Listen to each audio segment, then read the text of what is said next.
क्या आप सोच सकते हैं कि कोई इंसान सिर्फ सुंदर पत्नी की चाहत में अपनी पत्नी का कत्ल कर दे? सिर्फ पत्नी का ही कत्ल नहीं बल्कि अपने 3 बच्चों को भी मार दे। यह हैरान करने वाला मामला उत्तर प्रदेश के बरेली से आया है, जहां एक पति ने सुंदर बीवी के लिए 4 मर्डर कर डाले और आखिर में उसकी भी लाश संदिग्ध हालात में मिली। सुंदर बीवी के लिए उसने अपनी पत्नी का कत्ल कर दिया। सुंदर बीवी के लिए उसने अपने 14 और 10 साल के 2 बेटों को भी मार डाला। सुंदर बीवी के लिए उस शैतान ने अपने 12 साल के बेटी को भी नहीं छोड़ा। धारदार हथियार से 4 कत्ल सिर्फ और सिर्फ उसने सुंदर बीवी की चाहत के लिए कर डाले। 4 कत्ल के बाद उसकी भी लाश एक खेत में संदिग्ध हालत में पड़ी हुई मिली। यह दिल दहला देने वाला मामला उत्तर प्रदेश में बरेली के 13 गांव से आया है। इन तस्वीरों को देखिए, जमीन पर चारों तरफ खून बिखरा पड़ा है। बच्चे की डॉल भी यहाँ पर खून से सनी हुई पड़ी है। यह अंजाम है सुंदर बीवी की चाहत का। दरअसल इस गांव में रहने वाले सुच्चा सिंह का आए दिन अपनी पत्नी से झगड़ा होता था।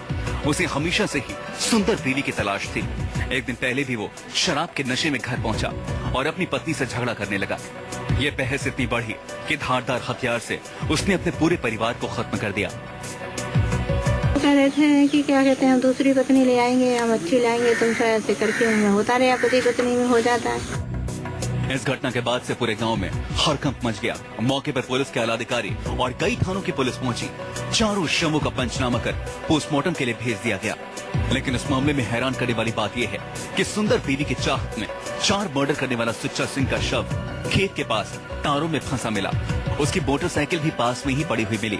घटना स्थल से लगभग 500 मीटर दूर खेत में एक सुच्चा सिंह की भी बॉडी मिल गई है और ये तार में उलझी हुई थी। बाइक के साथ में इसकी बॉडी पड़ी हुई थी। ऐसा प्रथम दृष्टया लग रहा है कि ये वहां से निकला है और कुछ नशे की हालत में या रहा होगा या उसमें लड़खड़ाहट में ये खेत के साइड में गिर गया है, जहाँ पे कटीला तार लगा हुआ था जिसमें ये उलझ गया है और उलझने के साथ ही इसकी मृत्यु हो गई है इसी में फंस करके। इस घटना के बाद बरेली के आसपास के गांव तक में सनसनी फैल गई है। पुलिस फिलहाल मामले की जांच में जुटी हुई है और ये जानने की कोशिश कर रही है कि आखिर सुच्चा सिंह की मौत कैसे हुई। नीरज कुमार।